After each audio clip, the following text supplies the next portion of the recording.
Bismillahirrahmanirrahim. Assalamualaikum warahmatullahi wabarakatuh. Innal hamdalillah nahmaduhu wa nasta'inuhu wa nastaghfiruh wa na'udzu billahi min shururi anfusina wa sayyiati a'malina.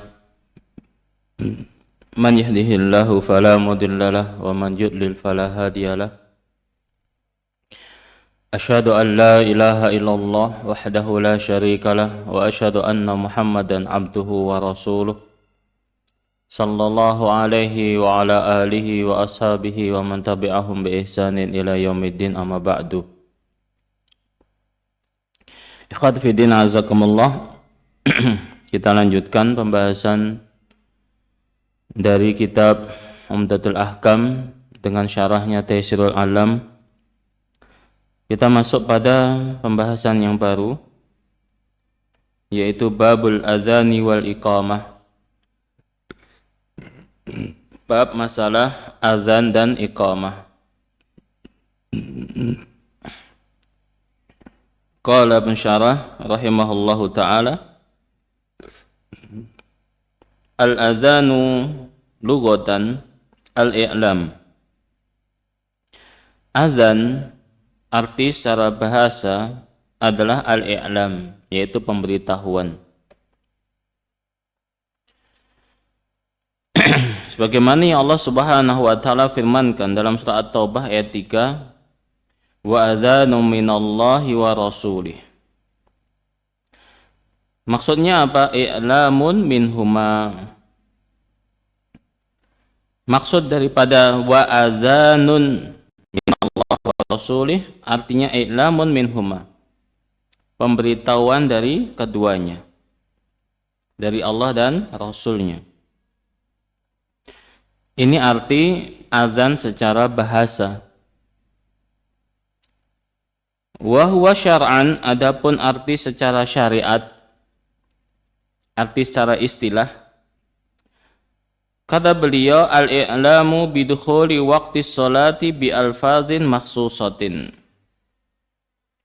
Pemberitahuan akan masuknya waktu sholat dengan lafaz-lafaz yang khusus. Al-i'lam, pemberitahuan terhadap masuknya waktu sholat. Yang pemberitahuan itu diiklankan, diumumkan dengan menggunakan lafaz-lafaz yang khusus. Artinya tidak boleh sembarangan seorang itu memanggil manusia untuk sholat. Tidak boleh pakai bahasa Indonesia, tidak boleh pakai bahasa daerah, tidak boleh pakai bahasa Inggris, nggak boleh. Harus pakai bahasa Arab, lafadznya sudah ditentukan. Bahasa Arab pun kalau ngarang sendiri nggak boleh. Ya. Misalnya Allahu A'zam, Allahu A'zam. A'zam kan yang agung. Kan hampir sama dengan besar, kan gitu. Allahu a'zam, Allahu a'zam. Boleh? Enggak boleh. Walaupun pakai bahasa Arab. Allahu ajal, Allahu ajallu. Allah yang maha mulia, Allah yang maha mulia. Boleh? Enggak boleh. Walaupun pakai bahasa Arab. Jadi pakai bahasa Arab pun sudah ditentukan lafadznya. Allahu akbar, Allahu Akbar, dan seterusnya. Demikian pula ketika mengucapkan dua kalimat syahadat, cuma la ilaha illallah, la ilaha illallah, Muhammad Rasulullah, Muhammad Rasulullah. Boleh? Enggak boleh. Ya. Harus lengkap. Asyhadu an la ilaha illallah, asyhadu an la ilaha illallah, asyhadu anna Muhammadar Rasulullah, asyhadu anna Muhammadar Rasulullah. Sesuai dengan yang telah diajarkan oleh Nabi Sallallahu Alaihi Wasallam. Jadi inilah yang dimaksud dengan lafadz yang khusus. Nggak boleh ngarang sendiri walaupun dengan bahasa Arab. Kata beliau selanjutnya, al-ikhtisarihi, secara ringkas, makna adzan itu adalah mustamilun ala masaili al-aqidati. Secara ringkas, makna adzan itu adalah lafadz-lafadz yang mencakup permasalahan akidah. I'lan, pemberitahuan yang di dalamnya terkandung masalah-masalah akidah. Ini secara makna ringkasnya. Yaitu pemberitahuan yang di dalamnya terkandung permasalahan-permasalahan yang terkait dengan al-aqidah, akidah keyakinan. Li'anna at-takbira yatadammanu wujudallahi wa isbada sifatil jalali wal 'azamati lillahi ta'ala. Diawali dengan takbir ketika seorang muadzin mengumandangkan azan, Allahu akbar, Allahu akbar, Allahu akbar, Allahu akbar, yatadammanu wujudallah. Ini mengandung keyakinan akan keberadaan Allah Subhanahu wa taala. Allah ada dan Allah Maha Besar. Dengan ucapan akbar, Allah Maha Besar, itu menunjukkan Allah ada, sehingga bisa ditentukan suatu sifat. Yang tidak ada itu yang tidak punya sifat. Sesuatu yang punya sifat itu pasti ada wujudnya. Pasti ada. Semua yang ada itu mempunyai sifat. Yang enggak ada, yang enggak punya sifat. Itu. Jadi dengan lafadz akbar itu sudah menunjukkan Allah itu ada. Kenapa? Allah punya sifat. Apa sifatnya? Maha besar. Allah itu maha besar. Saking besarnya Allah enggak terlihat karena Allah sesuatu yang gaib. Allah adalah zat yang gaib. Ya. Allah adalah zat yang gaib. Dan yang paling gaib di antara yang gaib adalah Allah Subhanahu wa taala. Allah itu zat yang paling gaib. Ini. Saking besarnya Allah enggak bisa dilihat. Karena Allah zat yang gaib. Dan sesuatu yang sangat besar itu pikiran nggak bisa membayangkan. Pokoknya gede. Gede ini kayak apa? Ya pokoknya gede. Kan gitu. Sebagaimana ungkapan kita kalau kepada anak, kalau pemandangannya wapi. Wapi, bosone Medion kan wapi. Ponorogo juga gitu ya. Wapi. Bagusnya kayak apa? Wis pokoknya wapi. Nggak bisa mengungkapkan. Deskripsinya nggak bisa. Karena saking bagusnya. Demikian juga Allah Subhanahu wa taala. Allah itu maha besar. Besarnya seperti apa? Sampai nggak bisa kita membayangkan besarnya Allah Subhanahu wa taala. Dan memang Allah nggak boleh dibayangkan. Ya, Allah nggak boleh dibayangkan, nggak boleh diimajinasikan. Nanti kalau Allah itu diimajinasikan akan mengarah kepada takyif. Bagaimana sih Allah itu? Bagaimana sih Allah itu? Dan seterusnya. Hanya saja ketika anak kita bertanya, namanya anak kan serba ingin tahu.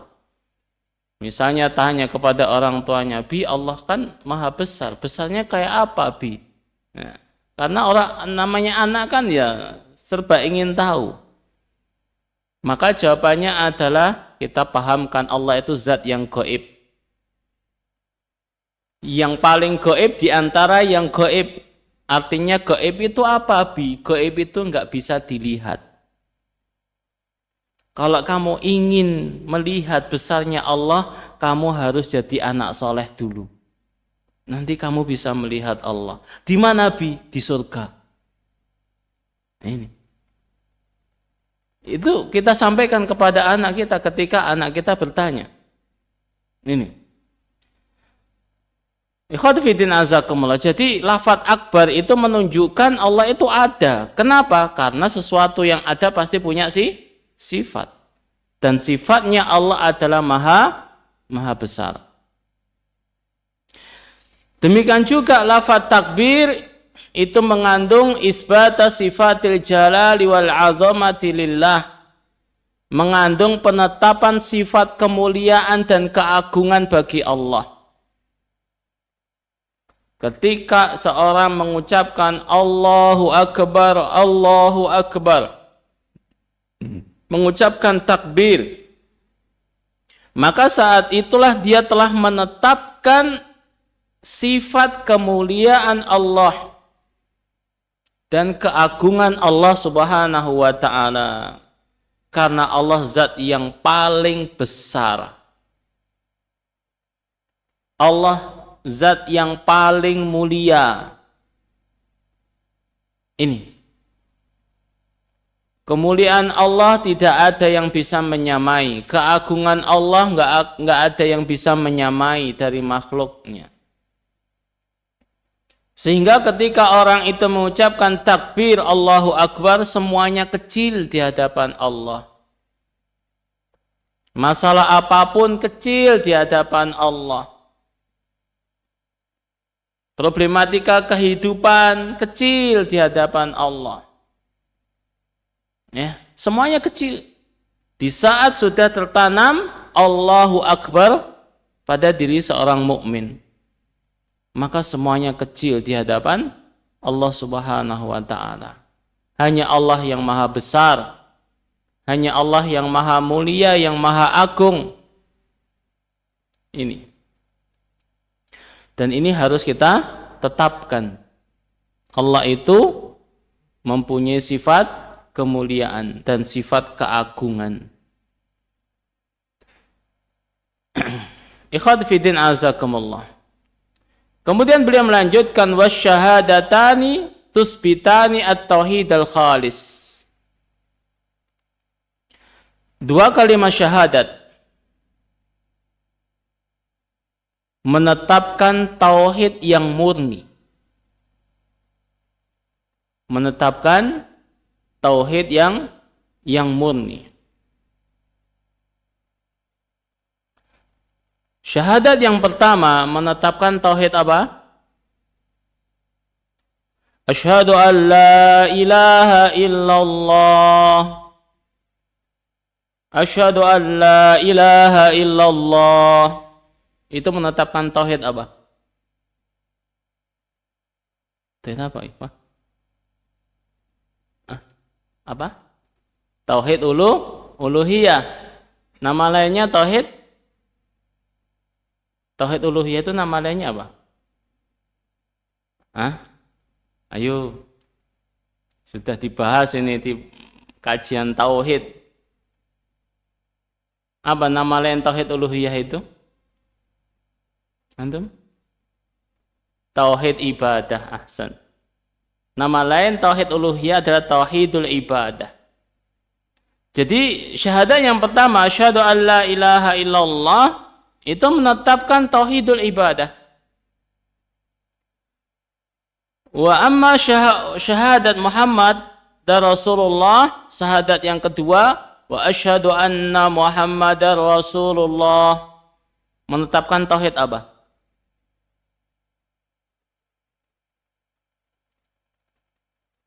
Apa yuk? Tauhidut ta'ah. Ya. tauhidut ta'ah. Maksudnya, ini yang harus antum pahami. Syahadat yang pertama menetapkan tauhidul ibadah. Artinya ibadah yang kita kerjakan, baik ibadah lisan, ibadah hati, ibadah anggota badan, kita murnikan hanya untuk Allah.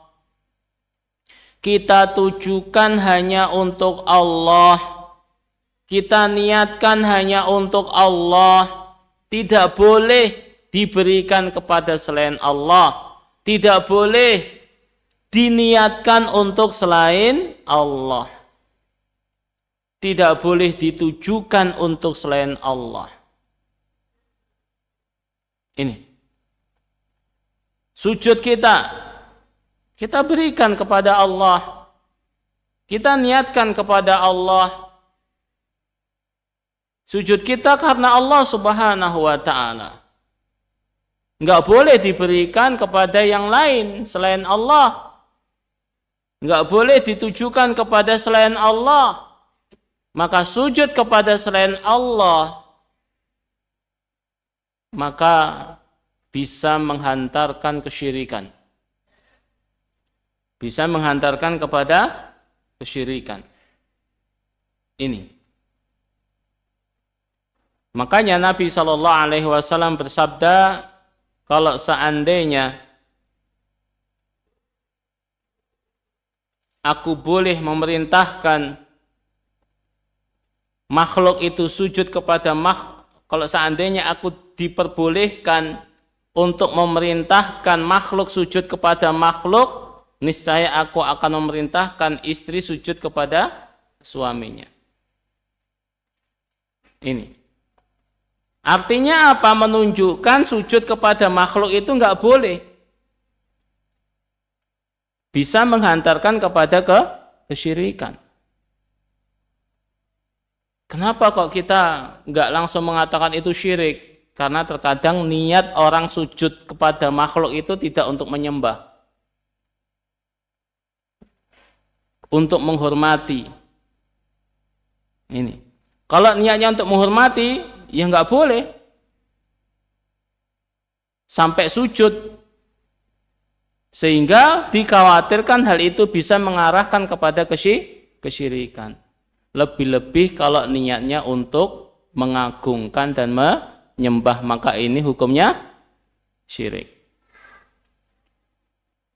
Ini maksud tauhidul ibadah. Ditunjukkan pada syahadat yang mana? Asyhadu an la ilaha illallah. Adapun asyhadu anna Muhammadar Rasulullah menetapkan tauhidut ta'ah. Artinya apa? Ketaatan kita berikan hanya kepada Rasulullah sallallahu alaihi wasallam. Ketaatan kita hanya kita berikan kepada Nabi sallallahu alaihi wasallam. Adapun ketaatan kita kepada selain beliau harus mengikuti ketaatan kepada beliau. Ini. Ketaatan kepada Nabi SAW hukumnya mutlak. Hukumnya mutlak. Adapun ketaatan kepada selain beliau hukumnya muqayyad. Makanya Nabi SAW bersabda, la ta'ata. Siapa yang hafal hadisnya? Hafal antum?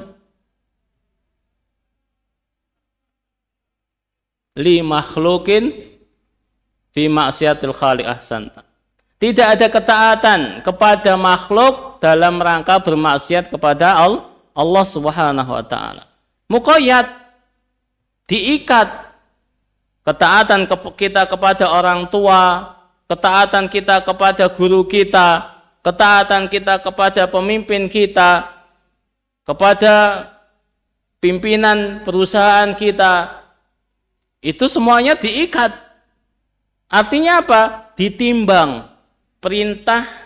Perintahnya itu sesuai dengan syariat enggak? Perintahnya itu menyelisihi perintahnya Nabi enggak? Kalau enggak menyelisihi, kita taati. Kalau menyelisihi, bertentangan, berseberangan dengan syariat, dengan perintah Nabi, maka kita enggak taat kepada makhluk, taat kita kepada Nabi.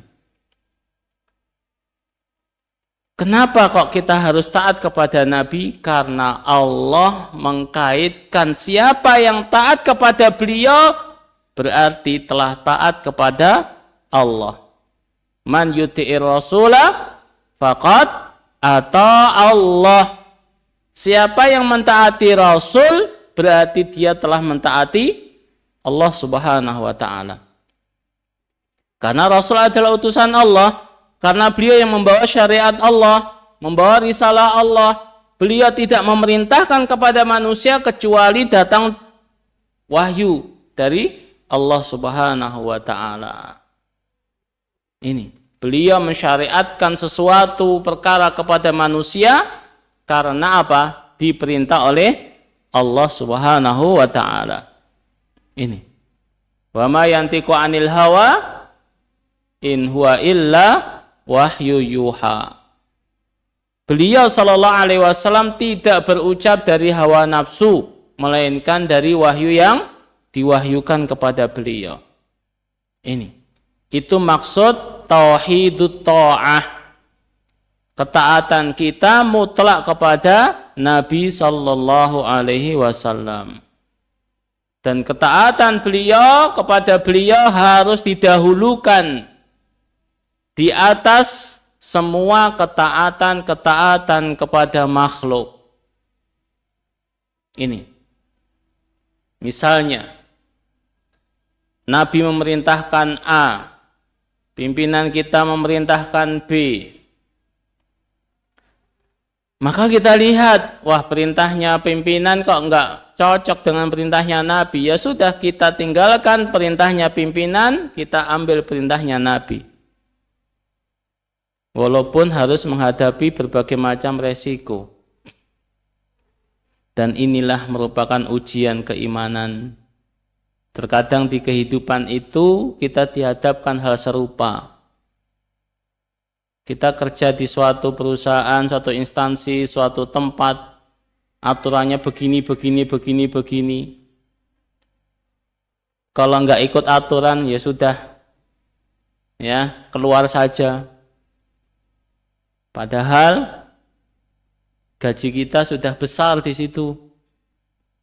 Ya, kita masuk di situ mungkin belum ngaji. Setelah masuk gaji besar baru tahu bahwasanya perintahnya perusahaan ini menyelisih syariat. Kira-kira bagaimana kita? Allah kan Maha Pengampun gitu ya. Itulah ujian keimanan kita. Ujian keimanan. Iman kita diuji saat itu. Pilih mana?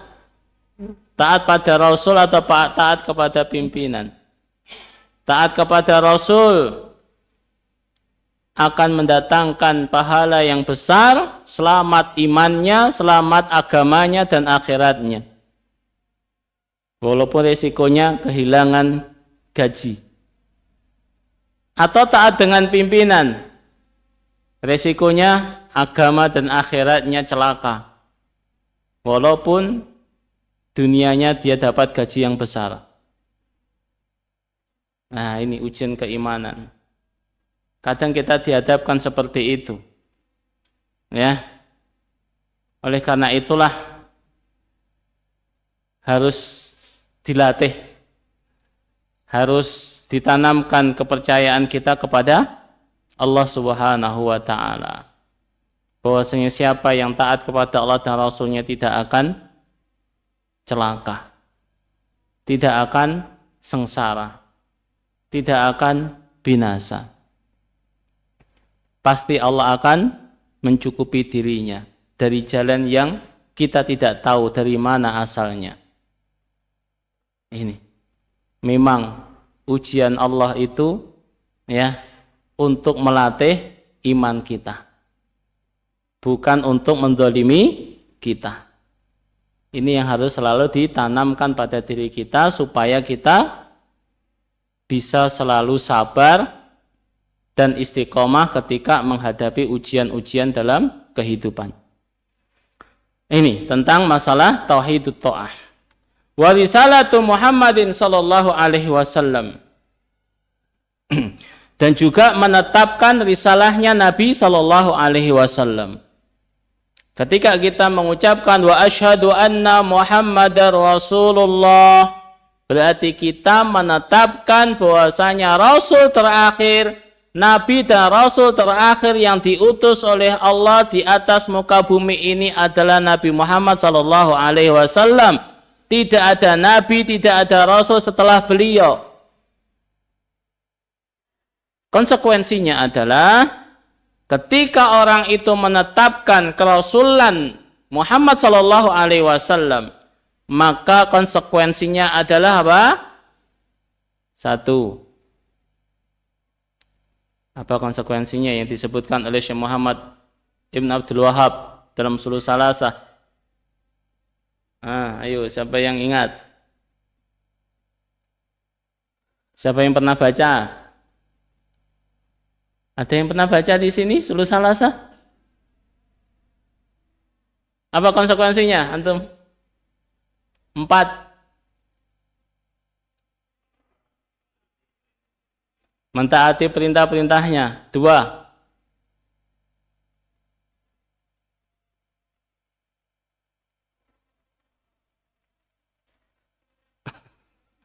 Dibantu yang lain? Pak, enggak tahu. Hah? Belum tahu. Ada yang lain? Antum? Lupa. Ya, lupa. Sekarang lupa, dulu belum tahu. Ya. 1. Tasdiquhu fima akhbar, ta'atu fima amar, mentaati apa yang beliau perintahkan. Wa tasdiquhu fima akhbar, membenarkan apa yang beliau kabarkan. Wastinabu ma'anhu naha wa zajar, menjauhi apa yang beliau larang dan beliau benci. Wa an la yu'badallahu illa bima syara'a, dan menyembah Allah sesuai dengan syariat beliau. Ini 4 ini. 4 konsekuensi dari syahadat Muhammad Rasulullah. Ketika seorang menetapkan bahwasanya beliau adalah utusan Allah, konsekuensinya 4 ini. Diulangi lagi antum. 1. 2.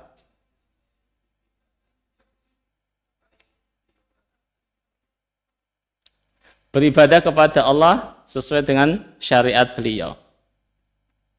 Ini. Mentaati apa yang beliau perintahkan, membenarkan apa yang beliau kabarkan, menjauhi apa yang beliau larang dan beliau benci, dan beribadah kepada Allah sesuai dengan syariat beliau, sesuai dengan sunnah beliau. Ini yang harus diingat. 4 konsekuensi syahadat Muhammad Rasulullah. Siapa yang hafal Arabnya? Ta'atuhu fima amar, wa tasdiquhu fima akhbar, wastinabu ma'anhu naha wa zajar, wa an la yu'badallahu illa bima syara'a. Itu lafaz Arabnya. Nah, inilah yang harus ditanamkan pada diri setiap muslim. Mentaati, namanya mentaati itu mengandung apa? Taat itu mengandung 2 hal. Taat itu mengandung 2 hal. Apa itu? Melaksanakan perintah dan menjauhi larangan. Ini. Menjauhi larangan itu juga merupakan bentuk taat. Melaksanakan perintah itu juga merupakan kandungan dari ketaatan. Membenarkan apa yang beliau kabarkan. Yang beliau kabarkan itu apa saja? Siapa yang tahu? Ayo. Yang beliau kabarkan itu apa saja? Antum tahu? Enggak tahu. Antum?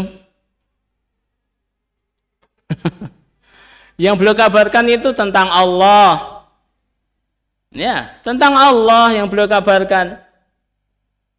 Kita tahu Allah itu dari siapa? Dari Nabi kan? Sifat-sifatnya bagaimana? Nama-namanya bagaimana? Nama-nama Allah itu apa saja? Siapa yang ngabarkan? Nabi SAW. Di dalam Al-Quran, beliau sampaikan kepada para sahabatnya Al-Quran tersebut. Di dalam Al-Quran terkandung nama-nama Allah, bukan? Di dalam Al-Quran terkandung sifat-sifat Allah. Beliau kabarkan kepada kita tentang Allah, nama-namanya, sifat-sifatnya, dan syariat-syariat Allah. Itu yang pertama. Yang kedua, yang dikabarkan oleh beliau adalah kisah-kisah Nabi terdahulu. Kisah-kisah Nabi terdahulu. Beliau enggak hadir saat itu. Dari mana beliau tahu? Dari wahyu. Makanya beliau sampaikan kepada kita dan kita wajib untuk membenarkan. Beliau bercerita tentang Nabi Yusuf, beliau bercerita tentang Nabi Adam dan saudara-saudara beliau dari kalangan para nabi. Bahkan ketika beliau menghadapi tekanan dari bangsa Quraisy, dari karib kerabat beliau sendiri. Quraisy kan karib kerabatnya beliau. Hashim dari Quraisy. Ini. Yang nentang pertama kali sebelum bangsa Arab yang lain adalah orang-orang Quraisy. Dan orang Quraisy adalah karib kerabatnya beliau. Bagaimana yang dikatakan, yang disampaikan oleh Syekh Muhammad bin Abdul Wahab dalam Surah Salasa. Ya, ketika beliau menyampaikan al-aslus salis, pokok yang ketiga, ma'rifatun Nabi sallallahu alaihi wasallam. Beliau mengatakan huwa Muhammad bin Abdullah bin Abdul Muttalib bin Hashim wa Hashimun min Quraisy wa Quraisy minal Arab wal Arabu min dzurriyyati Ismail bin Ibrahim al-Khalil alaihima wa alaihi salatu wassalam. Ini karib kerabatnya sendiri. Beliau bersedih. Maka Allah turunkan surat apa? Surat Yusuf. Sebagai apa? Tasliyah, hiburan buat Nabi. Saudaramu dari kalangan Nabi yaitu Yusuf juga dimusuhi oleh kakaknya. Saudara-saudaranya, jangan sedih. Kamu enggak sendirian. Ada saudaramu yang dulu juga mendapatkan hal yang serupa. Jangan sedih. Baru beliau tahu kisahnya Nabi Yusuf secara lengkap dengan turunnya surat Yusuf. Nah, ini. Kita benarkan kabar dari beliau tentang kisah-kisah para nabi dan umat-umat nabi yang diazab oleh Allah ketika mereka tidak beriman kepada nabi yang diutus kepada mereka. Untuk dijadikan ibrah bahwasanya akibat mendustakan rasul yang diutus akan mendatangkan kebinasaan. Kabar yang ketiga apa? Peristiwa akan datang. Peristiwa yang akan datang. Tentang apa itu? Kondisi akhir zaman. Tentang apa lagi? Tanda hari kiamat. Tentang apa lagi? Setelah kematian. Apa lagi? Hari kiamat dan peristiwa setelahnya. Ini. Jadi yang beliau kabarkan peristiwa yang akan datang. Kondisi akhir zaman. Tanda hari kiamat. Peristiwa setelah kematian. Adanya fitnah kubur. Adanya azab kubur. Adanya nikmat kubur. Kemudian peristiwa hari kiamat, hancurnya alam semesta, ditiupkannya sangkakala oleh malaikat siapa? Israel apa Israfil? Israel. Fil apa Fil? Yakin? Malaikat Israfil. Penamaan Israel ya tidak disetujui oleh Nabi Shallallahu Alaihi Wasallam. Penamaan Israel itu dari khabar Israiliyat, ya dari khabar Israiliyat. Yang ketika Nabi diutus namanya diganti dengan malakul maut. Maka kita menggunakan apa yang telah ditetapkan oleh Nabi, yaitu malakul maut, malaikat pencabut nyawa. Ini peristiwa hari kiamat dan peristiwa-peristiwa setelah hari kiamat. Kebangkitan, penghimpunan manusia, hisab, mizan, telaga, sirat, kemudian apa? Surga dan neraka. Nah, inilah beberapa peristiwa kabar-kabar yang disampaikan oleh Nabi dan kita wajib untuk membenarkan. Yang ketiga adalah menjauhi larangan beliau, apa yang beliau larang dan beliau benci. Ini. Dan yang keempat, beribadah kepada Allah sesuai dengan tuntunan beliau. Nah, inilah ikhwati fiddin azakumullah, ya, yang sedikit bisa kita sampaikan pada kesempatan kali ini. Insyaallah taala kita lanjutkan pada pertemuan yang akan datang. Wassallallahu ala nabiyina Muhammad walhamdulillahi rabbil alamin.